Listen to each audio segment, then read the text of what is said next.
Hi everybody, Adam here, and it's time for a quick movie review. And today I'm reviewing The Dead Don't Die from 2019.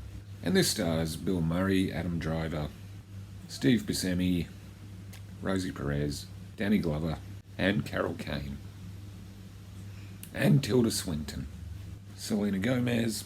And this is directed by Jim Jarmusch, I think it's pronounced, who's directed a bunch of movies I've never seen.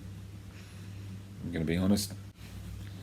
So the plot involves the town of Centerville, and what's going on, it seems the earth is off its axis, animals are running away, and the dead are coming back to life. And this mainly focuses on the two police officers in the small town, Chief Cliff Robinson, played by Bill Murray, and his younger officer, Ronnie Peterson, played by Adam Driver. Well, they have to figure out a way to try and fight the dead coming back to life. It also shows how some of the other townsfolk are trying to deal with it. And the town also has a new coroner, a sword-swinging coroner, to be precise, which does come in handy during a zombie apocalypse. And you're probably thinking, wow, that sounds like fun. No, it wasn't.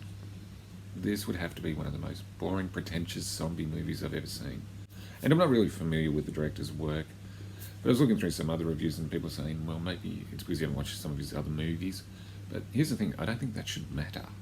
Everything about this movie is lifeless. I like a good zombie movie. This isn't a good zombie movie. It's classed as a zombie comedy. I didn't think it was that scary, I didn't find it that funny. And for some reason, a lot of the characters talk in this really slow style of speaking, which really annoyed me. It goes into some weird directions.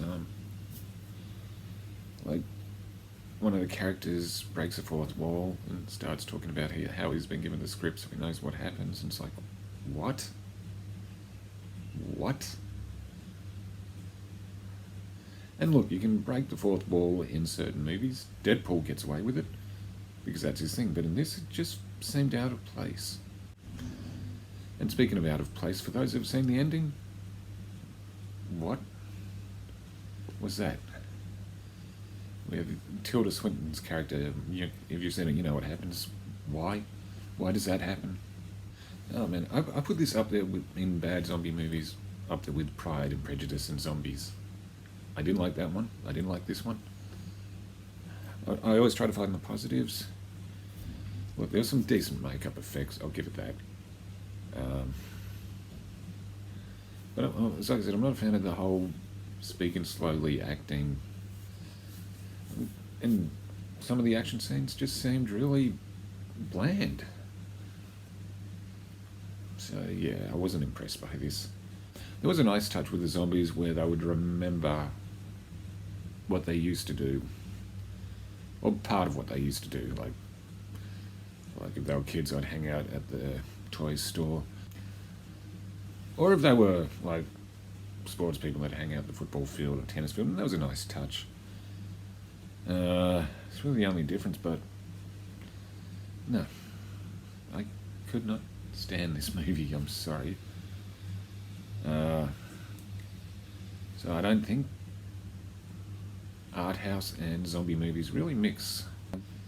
So I'm going to score this. I'll give it a 5 for just what they did with the zombies, giving them a little bit of memory.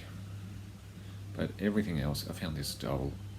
And I like most of the people in the cast. I mean, there's some really talented actors in this, and it's just so boring. Yeah, as always, it's just my opinion. Feel free to disagree. Like, comment, subscribe. I'm Adam, and I'll see you again soon.